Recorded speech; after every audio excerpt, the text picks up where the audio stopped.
निवडणुका जाहीर झाल्या, उमेदवारी जाहीर झाली, प्रचाराचा झंझावात देखील सुरू झाला. रात्रीचा दिवस आणि दिवसाचा रात्र अशी करून उमेदवार मंडळी आपला प्रचार करण्यामध्ये प्रचंड गुंग होते. मतदान देखील झालं, मात्र मतदान आणि मतमोजणी याच्यामध्ये तब्बल 24 दिवसांचा फरक होता. या 24 दिवसांमध्ये ह्या उमेदवारांनी नक्की केलं तरी काय, हेच जाणून घेणार आहोत या आपल्या विशेष कार्यक्रमामधून. आणि आज आपण आलो आहोत या निवडणुकीमध्ये अत्यंत प्रभावी असे ठरलेले एक उमेदवार, उद्धव बाळासाहेब ठाकरे शिवसेने गटाचे उमेदवार विनायकजी राऊत यांच्याकडे. राऊत साहेब, तुमचं खूप स्वागत आहे. नमस्कार. नमस्कार. खरं तर मतदान निवडणुका जाहीर झाल्या, तुमची उमेदवारी तर खूप अगोदरच डिक्लेअर झालेली होती. त्याच्यानंतर एक तो फ्लो असतो सगळ्या प्रचाराचा, इथे सभा तिथे सभा, ह्या गावात जा त्या गावात जा, असं करता करता मतदान देखील झालं. 7 मेला मतदानानंतर सगळं थंडावलं. 7 मे आजपर्यंत काय फक्त शिणवटा घालवण्याच्या ह्याच्यासाठी कुठे बाहेरगावी गेलेलात की कसा काय तुमचा दिनक्रम होता? नाही, तसं बाहेरगावी नाही. मी इथलं माझ्या मतदारसंघातलं मतदान संपल्यानंतर दुसऱ्या दिवशी मुंबईला गेलो आणि पक्षप्रमुख उद्धवजी ठाकरे साहेबांच्या आदेशानुसार 3ऱ्या दिवसापासून ते 19 मे पर्यंत मी पालघर लोकसभा मतदारसंघाचं संपूर्ण कामकाज पाहिलं.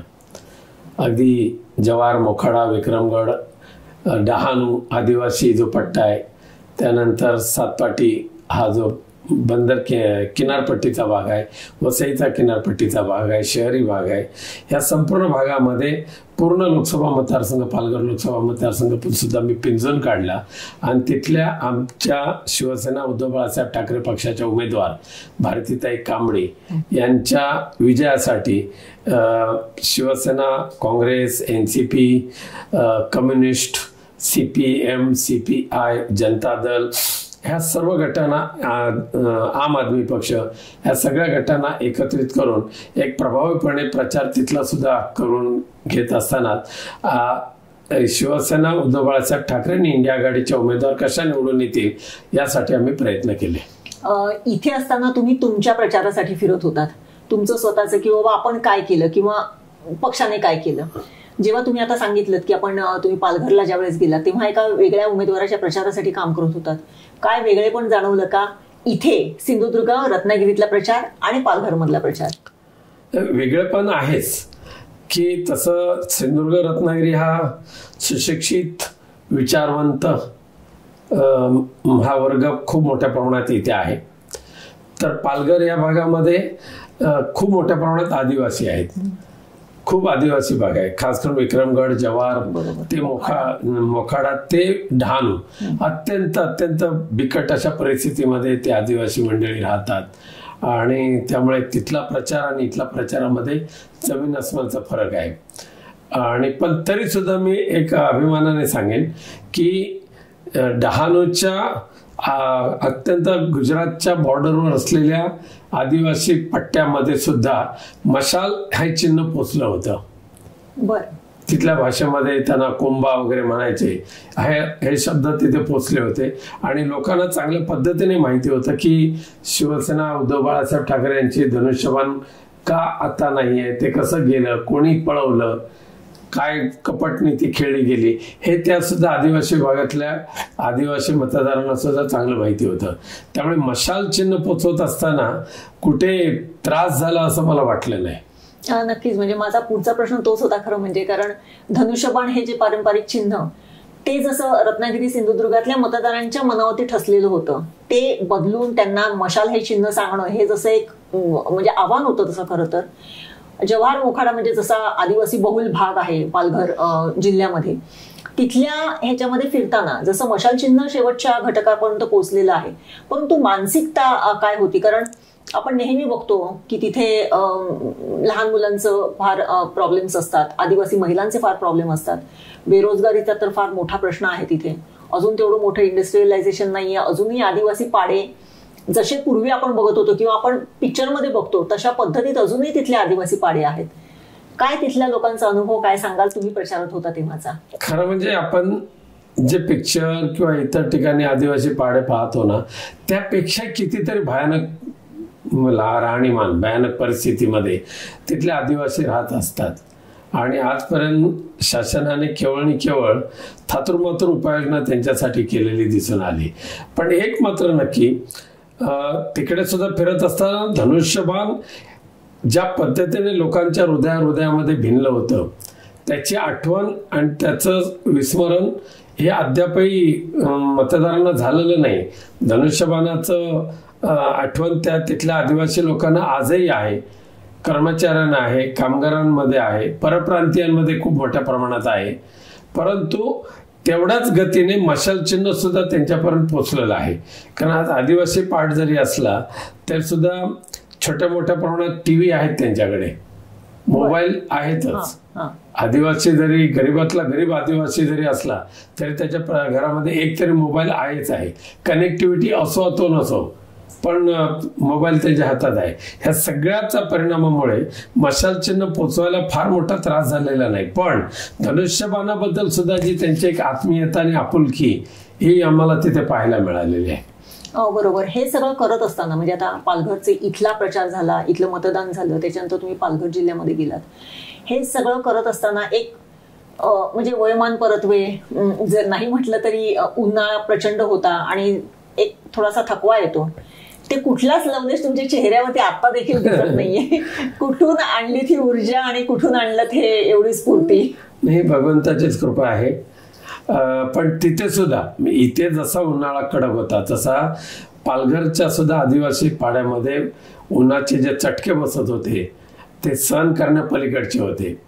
आणि मध्येच मग एकदा पुन्हा जव्हार सारख्या भागामध्ये खूप मोठ्या प्रमाणात पाऊस आणि खूप मोठ्या प्रमाणात तुफान वादळ आलं. अख्ख्या आदिवासींच्या झोपड्या उडून गेल्या होत्या. हे सुद्धा ते त्या ठिकाणी पाहिलं. त्यामुळे किनारपट्टीचा भाग असो, वसई ते सातपाटीचा किनारपट्टीचा भाग असो किंवा पूर्वेकडचा आदिवासी पार्ट असेल, ह्या सगळीकडे फिरत असताना त्रास तर खूप होत होता. परंतु एक पक्षाचं काम करणं आवश्यक आहे, कर्तव्य बजावणं आवश्यक आहे. त्या अनुषंगाने आम्ही सकाळी 10 वाजता बाहेर पडायचो ते रात्री 11-12 वाजेपर्यंत आम्ही वेगवेगळ्या भागामध्ये फिरून यायचो. परंतु एक थकवा जरी आला, शारीरिक थकवा जरी आला, तर मानसिक थकवा माझ्या मनामध्ये कदापि आलेला नव्हता. कारण एक आनंद वाटत होता काम करण्यामध्ये आणि केलेल्या कामाला जो प्रतिसाद मिळत होता तिथला मतदारांचा आणि इंडिया आघाडीच्या पदाधिकाऱ्यांचा, ते पाहिल्यानंतर अधिक ताकद यायची, ऊर्जा यायची. त्यामुळे फार आम्ही जेवण करत नव्हतो. दुपारच्या वेळेला दही भाकरी किंवा दही चपाती ताक असं खायचं. रात्रीच्या वेळेला थोडंसं जेवण हलकंसं करायचं. परंतु दुसऱ्या दिवशी पुन्हा एकदा 10 वाजता मतदारसंघामध्ये फिरायचं. उमेदवार एका बाजूला, मी एका बाजूला, संपूर्ण मतदारसंघ आम्ही पिंजून काढला. आणि मला खात्री आहे की पालघर लोकसभा मतदारसंघ सुद्धा सिंधुदुर्ग रत्नागिरीमध्ये तर निवडून मी येणारच कोणत्या परिस्थितीमध्ये. मतदारांचा आशीर्वाद तर नक्की मिळेल ही मला खात्री आहेच, आत्मविश्वास आहे. त्याप्रमाणे पालघरमध्ये सुद्धा केलेल्या कामाचं चीज होईल अशी मला खात्री आहे. कसे उमेदवार म्हटलं आणि पर्टिक्युलरली लोकसभेचा जर उमेदवार म्हटलं तर त्याला एक वेगळं स्टेटस असते.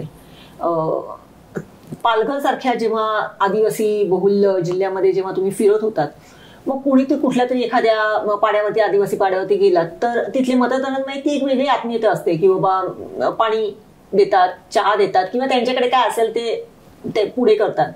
अशी कधी हिचकिचाट वाटली की बाबा पाणी पिऊया की नको, चहा घेऊया की नको, यांच्या घरात हायजेनिक सगळं असेल की नाही? कारण ते एक वेगळं हे असते. आणि म्हणजे एकीकडे भीती जरी असली तरी दुसरीकडे आपल्याला हे करावं, म्हणजे ते मग मन मारून करावं लागते की नाही आत्मीयता. आणि जसं तुम्ही आता म्हणालात की भगवंताच्या भरोश्यावर सोडलं काय होणार नाहीये, अशा पद्धतीने तुम्ही तारून नेता. नाही का, आनंदाने आत्मीयता तर असतेच. गरीबातल्या गरीब आदिवासीच्या त्या झोपडीमध्ये सुद्धा जाऊन बसल्यानंतर जे काय घरात असेल ते पुढ्यात ठेवण्याची पद्धत आपल्याकडे आहेच महाराष्ट्रामध्ये. आणि तो पण कोकण प्रांतच आहे. त्यामुळे जे समोर यायचे काही करवंद, जांभळं, आंबे, रायवळ आंबे हे आणून ठेवायचे. त्यामध्ये खूप ते आणि रायवळ आंबे खायला तर मजाच येते. त्यामुळे अगदीच नसेल तर केळी तरी ठेवायचे. काजूचे घर त्या ठिकाणी सुद्धा डहाणू, विक्रमगड या संपूर्ण भागामध्ये काजू सुद्धा खूप मोठ्या प्रमाणात आहे. आणि योगायोगाने बऱ्याच ठिकाणी आपले कोकणवासी सुद्धा भेटायचे तिथे जाऊन काही व्यवसाय वगैरे ज्यांनी करायला सुरुवात केली ते पण भेटायचे. त्यामुळे आदिवासी घर असो किंवा आपल्या कार्यकर्त्याचं घर असो, प्रत्येकाच्या घरी जाऊन बसणं आणि त्याच्याच घरी काय जेवण वगैरे असेल ते करणं हे एक नित्याचं झालं होतं. बरोबर. 19 तारखेपर्यंत प्रचार केलात, म्हणजे होता 18 तारखेला संध्याकाळी संपला. 20 तारखेला मतदान होतं. मुंबईतलं देखील मतदान होतं. मुंबई सुद्धा यावेळेस फार प्रेस्टिजियस दोन्ही पक्षांसाठी होती. 20 तारखेचं मतदान झाल्यानंतर टोटली रिलॅक्स झाला की पुन्हा काय वेगळ्या कुठल्या कामाला सुरुवात केली? 20 तारीखचं मतदान झाल्यानंतर ताबडतोब मी पुन्हा गावी आलो. 20 तारीखला रात्री तळगावला आमच्या ग्रामदेवतेचा उत्सव होता, रामेश्वराचा. त्या उत्सवामध्ये संध्याकाळी 4 वाजल्यापासून ते पहाटे 3 वाजेपर्यंत सहभागी झालो. 3-3:15 वाजेपर्यंत दशावतारी नाटक पाहिलं आणि नंतर 3:30 वाजता घरी आलो. आणि दुसऱ्या दिवशी नंतर मग कळसुली, हरकुळ, त्याचबरोबर त्या भागामध्ये जो वादळ झालं होतं हरकुळ आणि त्या भागामध्ये, त्या वादळग्रस्त भागाची पाहणी केली. वागदेला जाऊन आलो, तिथे पाहणी केली. तिथल्या लोकांना जेवढं सहकार्य करता येणं शक्य होतं ते केलं. प्रशासन यंत्रणेला फोन करून ज्यांचे पंचनामे झाले नव्हते ते पंचनामे करायला त्यांना सूचना केल्या. आणि मग 21 तारीखला 22 तारीखपासून पुन्हा मुंबई, 22 तारीखपासून मुंबई शिवसेना भवन काम चालू. त्यामध्ये पुन्हा एकदा शिक्षक आणि पदवीधर मतदारसंघाच्या निवडणुका जाहीर झाल्या आणि त्या निवडणुकीचं कामकाज, मुंबईतल्या दोन्ही निवडणुकीचं कामकाज ते करत असताना प्रत्येक दिवस आनंदात होता. पण ते शेवटचे 5 ते 6 दिवस मी मुंबईमध्ये थांबून पदवीधर आणि शिक्षक मतदारसंघाचं, खास करून शिक्षक मतदारसंघाच्या कामाची जोडणी जास्त केली. बरोबर. हे सगळं झालं. आता मतमोजणी येऊ घातली आहे. अगदी 2-3 दिवसावरती, उद्या 1 तारीख, म्हणजे 3च दिवस राहिलेले आहेत. एक वेगळी धुकधुक तर असतेच की कशा पद्धतीचे, कारण म्हणजे आपण केलेल्या कामाचं चीज व्हायला पाहिजे हे आपल्याला मनोमन वाटत असते. आपल्याला किती म्हणजे लीड कितीचे मिळणार हा एक विषय असतो. परंतु ह्या सगळ्या एवढ्या धबडक्यानंतर ज्यावेळेस जसा एक दिवस पुढे सरकेल आणि 4 तारीख येईल त्यावेळेस तुमची मनस्थिती काय, म्हणजे आत्ताची मनस्थिती काय सांगते? बघा, मी उगाच काहीतरी अवास्तव काहीतरी सांगतोय असं नाही. मी 2014ची लोकसभेची निवडणूक असो, 2019 किंवा 2024, माझ्या मनामध्ये हुरूर, शंका, काळजी असं मुळीच नाही, अजिबात नाही. मी 2014ला सुद्धा मला खात्री होती कोणत्या परिस्थितीमध्ये मी 50,000च्या किमान मताधिक्य मिळून निवडून येणार म्हणजे येणार. 24ला सुदैवाने त्यावेळेला 1.5 लाखाचं मताधिक्य मिळालं. अनपेक्षितच होतं तेवढं मताधिक्य. पण 2019ला त्याच्यामध्ये अजून 25,000ची वाढ झाली. आता सुद्धा त्याच्यामध्ये किमान 25,000ची वाढ होणारच. त्यामुळे एक खात्री आहे मनामध्ये, आत्मविश्वास आहे की ज्या पद्धतीने कोकणातल्या कोकणवासियांशी जे माझं नातं निर्माण झालेलं आहे ते पैशाने किंवा सत्ता संपत्तीने किंवा सत्तेने झालेलं नाहीये. तर एक आपुलकीचं नातं जे निर्माण झालेलं आहे, सेवाभावी वृत्तीतून झालेलं आहे, धार्मिक वृत्तीने म्हणा, त्यामुळे मला कोकणवासियांवर 1001% विश्वास आहे. कोणी किती पैसे वाटो, स्लिपांवर पैसे वाटो, म्हणजे एक्झॅक्टली किती पैसा वाटला त्याचा भंडाफोड मी 6 तारखेच्या नंतर करेन. पण किती पैसे वाटो तरी सुद्धा कोकणवासी आपल्या विनायक राऊतला कधी दूर करणार नाही, त्याची मला खात्री आहे 100%. बरोबर. ही तुमची इच्छा फलद्रूप हो असं मी पांडुरंगाकडे नक्कीच मागेन. परंतु एक प्रश्न मला विचारावा असं वाटतो की 2 टर्म तुम्ही खासदार म्हणून राहिलेले आहात. सर्वात जास्ती प्रश्न विचारणारा खासदार म्हणून देखील तुमची गणना झालेली आहे, तुम्हाला ते हे मिळालेलं आहे. आता पुढची 5 वर्ष ज्यावेळेस तुमच्या समोर आहेत कोकणासाठी, कारण कोकण अजूनही इथल्या बेरोजगारी जी प्रकर्षाने, इथला युवक आज गल्लोगल्ली रस्तोरस्ती फिरतोय किंवा कुठेतरी 5,000च्या नोकरीसाठी मुंबई पुण्यासारख्या शहरांमध्ये जातोय. काय व्हिजन आहे तुमचं? पुढची 5 वर्ष तुम्हाला मिळाली तर खरं म्हणजे मी देवाकडे प्रार्थना करेन की या वेळेला तरी आम्ही सत्ताधारी पक्षाचे खासदार म्हणून आम्हाला बसण्याची संधी मिळावी आणि सत्तेमध्ये असल्यानंतर जे प्रोजेक्ट करून घेण्यासाठी जे बळ मिळतं त्याचं उदाहरण म्हणजे सिंधुदुर्ग गव्हर्नमेंट मेडिकल कॉलेज. ते सत्तेमध्ये होतो म्हणून तत्कालीन मुख्यमंत्री उद्धवजी ठाकरेंनी बसल्या जागेवर ते मंजूर केलं. दुर्दैवाने दिल्लीवाल्यांनी अडवण्याचा खूप प्रयत्न केला, परंतु संसदेचा प्रभावीपणे वापर करून तो मी मंजूर करून घेतलं. पण सत्ता नसल्यानंतर काय फटका बसतो तर दोडामार्गचा NIMPचा प्रोजेक्ट. आज सरकार त्यावेळेला सत्तेमध्ये होतं म्हणून सरकारने किंवा उद्धवजीच्या आदेशान्वये उद्योग खात्याने 50 एकर जमीन दिली राज्य शासनाच्या माध्यमातून केंद्र सरकारला आणि आयुष डिपार्टमेंटचा तो एक क्रांतिकारी असा प्रकल्प तत्कालीन आयुष मंत्री श्रीपादजी नाईक यांच्या सहकार्यातून तो आम्ही आणत होतो. शेवटच्या घडीला दुर्दैवाने सत्ता गेली आणि NIMP पूर्णपणे बासनात गुंडाळून ठेवला. दुर्दैवाने श्रीपाद नाईकांकडचं सुद्धा आयुष मंत्रालय गेलं. त्यानंतर दुसरं महत्वाचं आहे की कॅथलॅब सिंधुदुर्गची. आता सिंधुदुर्ग जिल्ह्यासारख्या ठिकाणी जर कॅथलॅब येत असेल ती नाकारणारच अशा दळभद्री राज्यकर्ते या महाराष्ट्रामध्ये ह्या जिल्ह्यामध्ये लाभले की ती कॅथलॅब त्यांच्या निष्क्रियतेमुळे नव्हे तर त्यांच्या स्वार्थापोटी ती इथून घालवली गेली. स्वतःच्या हॉस्पिटलची कॅथलॅब चालली पाहिजे म्हणून ती घालवली गेली. त्याचबरोबर सावंतवाडीचं मल्टी स्पेशालिटी हॉस्पिटल. आता ते हॉस्पिटल जर सावंतवाडी शहरामध्ये होतच नसेल राजघराण्यांचं जी जागेची जी काय अडचण आहे तर त्यावेळेला आम्ही पर्याय घेतला होता की व्यत्यय म्हणजे सावंतवाडी शहरापासून अवघ्या 3 किलोमीटरवर असलेल्या हायवेला लागून असलेल्या व्यत्यय या गावी एवढं ते जर काम चालू झालं असतं तेवढं ते मल्टी स्पेशालिटी हॉस्पिटल चांगल्या दर्जेदार पद्धतीने उभं राहिलं असतं. आज सिंधुदुर्ग गव्हर्नमेंट मेडिकल कॉलेजच्या सुद्धा 3 वर्ष होऊन आता 4थी बॅच चालू होईल. अद्यापही आमच्या नवीन इमारतीचं टेंडर होऊन वर्क ऑर्डर होऊन झालेली नाहीये, काम चालू होऊ शकलेलं नाही. का तर सध्याचे सत्ताधारी केवळ आणि केवळ ठेकेदारी करता हे कामामध्ये दिरंगाई करतात. हा जबाबदारीने मी आरोप करतोय. पैशाची तरतूद होऊन सुद्धा 3 वर्षामध्ये त्या इमारतीचं बांधकाम सुरू झालेलं होऊ शकलेलं नाही. हा एक खूप मोठा तोटा सत्तेमध्ये नसलेल्या खासदारांना भोगावा लागतो, लोकप्रतिनिधींना भोगावा लागतो. आज जर केंद्रामध्ये सत्ता आली तर नक्कीच सिंधुदुर्ग आणि रत्नागिरीतल्या बेरोजगारीच्या प्रश्न सोडवण्यासाठी प्रदूषण मुक्त आणि कोकणचं पर्यावरण शाबूत ठेवून जे प्रकल्प आणता येतील ते आणण्यासाठी मी प्राधान्याने प्रयत्न करणारच आहे. पण रिफायनरी सारखा प्रदूषणकारी प्रकल्प मी नाही होऊ देणार आहे. आज त्याऐवजी आम्ही आता यापूर्वी सुद्धा जैतापूरचा अणुऊर्जा प्रकल्प शेकडो एकर जमीन सरकारने त्यावेळेला ताब्यात घेतली. आज काय झालं, अणुऊर्जाची एक वीट सुद्धा रोवली जात नाहीये. फक्त जागा अडवून बसले आणि लोकांची गैरसोय एवढी होते की त्यांचा गायरान गेलं, शाळा गेल्या, मंदिरं गेली. त्याऐवजी मी तिथे मागणी केली होती की प्रधानमंत्री नरेंद्र मोदी यांच्या स्वप्नातला जो ग्रीन एनर्जी प्रोजेक्ट आहे त्याच्यातला एक पार्ट जर तिथे तुम्ही चालू करा, अणुऊर्जा तर राहू देच पण तो तरी चालू करा. ते केलं असेल पण ते होऊ शकलं नाही.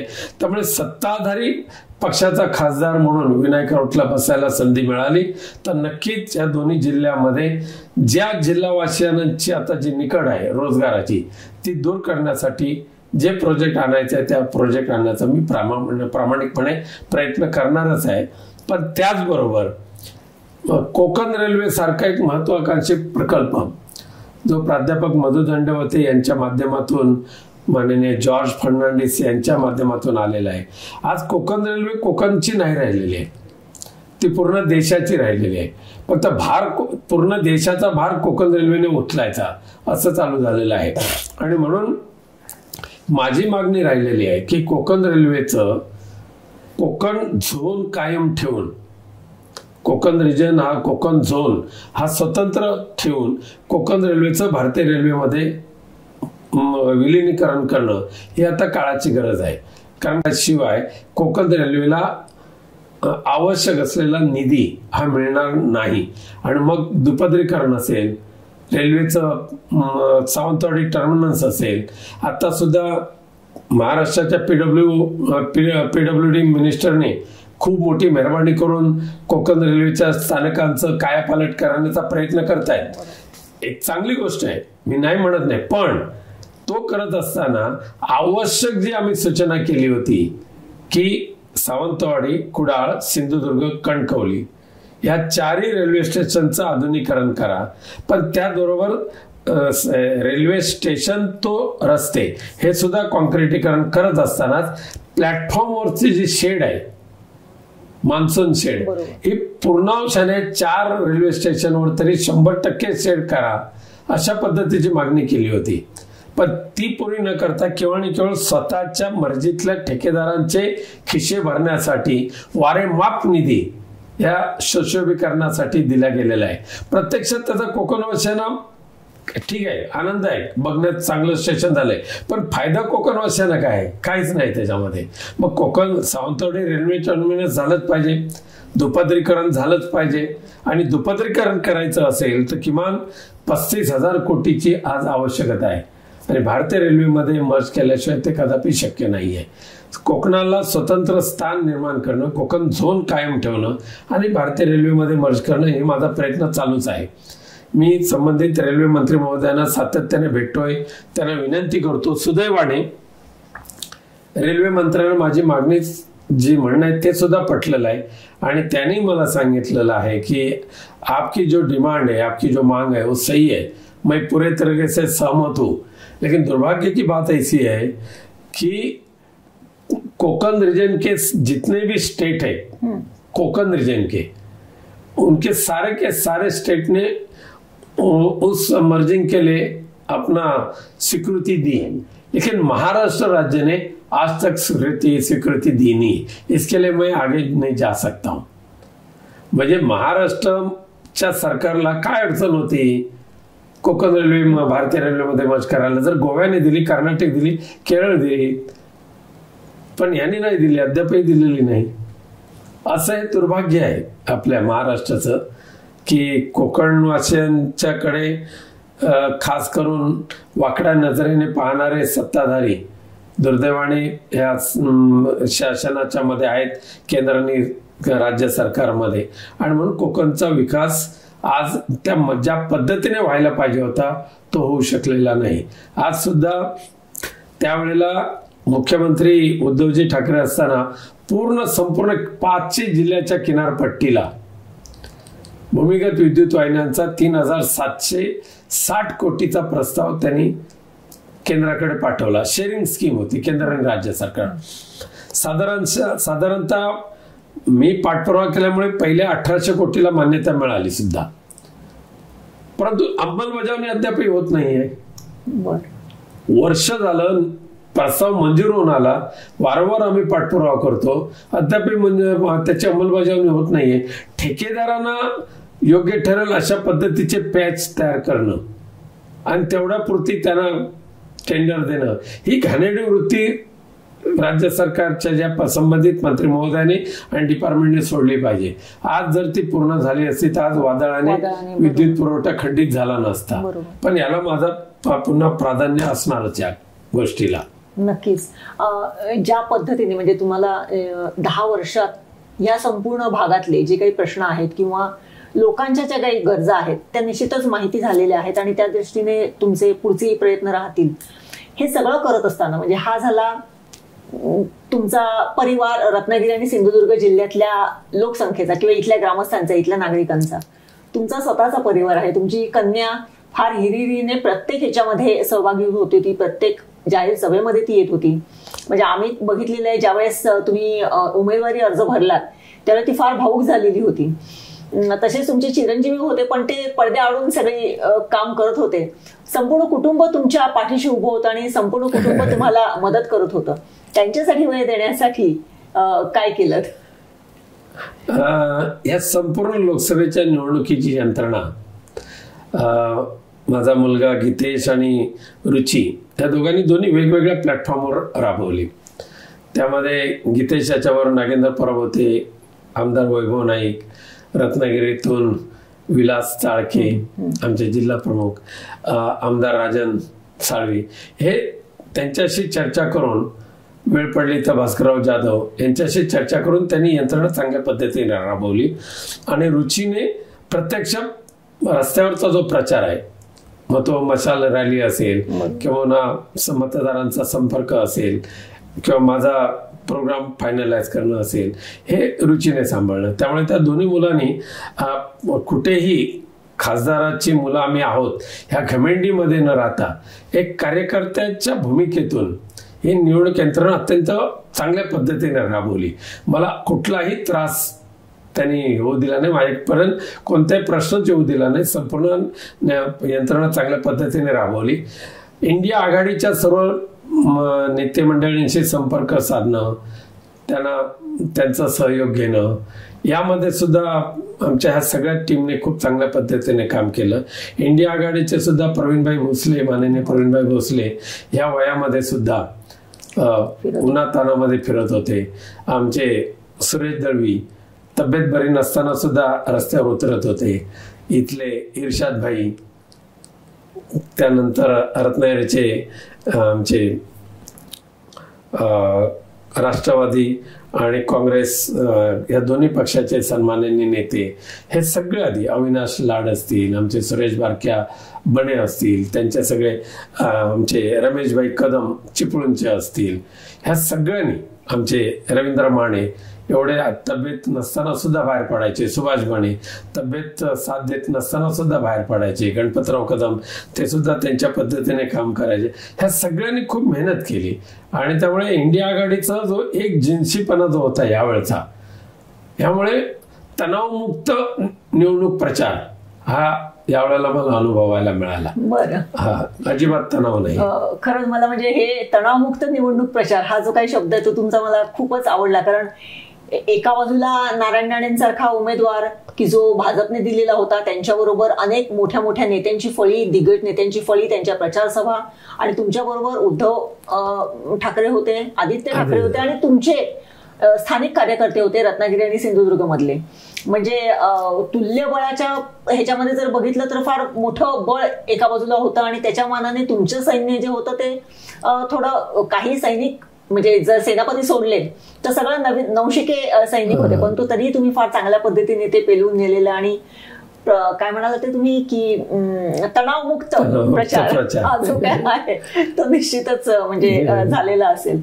एकूणच आपण बघितलं शिवसेना उद्धव बाळासाहेब ठाकरे गटाचे जे उमेदवार होते विनायक राऊत, त्यांनी आतापर्यंत ह्या गेल्या म्हणजे 7 जेव्हापासून निवडणूक जाहीर झाली आहे तेव्हापासून 7 मे पर्यंत आणि 7 मे नंतर 20 मेची मुंबईची निवडणूक, पालघरची निवडणूक होईपर्यंत त्यांची जी काही दिनचर्या होती, त्यांनी काय काय कार्यक्रम केले याबद्दल अगदी दिलखुलास अशा गप्पा आपल्याशी मारलेल्या आहेत. हे सगळं सांगताना त्याचा शेवटचा जो मुद्दा होता तो खरंच भावण्यासारखा होता की तणावमुक्त प्रचार त्यांनी गेल्या 2 निवडणुकांपेक्षा या निवडणुकीमध्ये खूप चांगल्या पद्धतीने अनुभवला. खरं तर ही निवडणूक आपल्याकडचा रत्नागिरी सिंधुदुर्ग लोकसभा मतदारसंघ हा हाय व्होल्टेज मतदारसंघ म्हणून संपूर्ण भारतामध्ये गाजत होता. मात्र आता ज्या एका सुंदर शब्दामध्ये राऊत साहेबांनी त्याचं वर्णन केलेलं ते जर बघितलं तर निश्चितच त्यांना ह्या निवडणुकीमध्ये फारच काही कठीण गेलेलं नाहीये किंवा हा प्रचार किंवा हे संपूर्ण यंत्रणा कुठेच कठीण गेलेली नाही, हे तर त्यांच्या बोलण्यातून निश्चितच दिसून येते. पुढचं भविष्य जे काय असेल ते 4 जूनला उघड होणारच आहे. तोपर्यंत आपण त्यांना शुभेच्छा देऊया आणि धन्यवाद. धन्यवाद.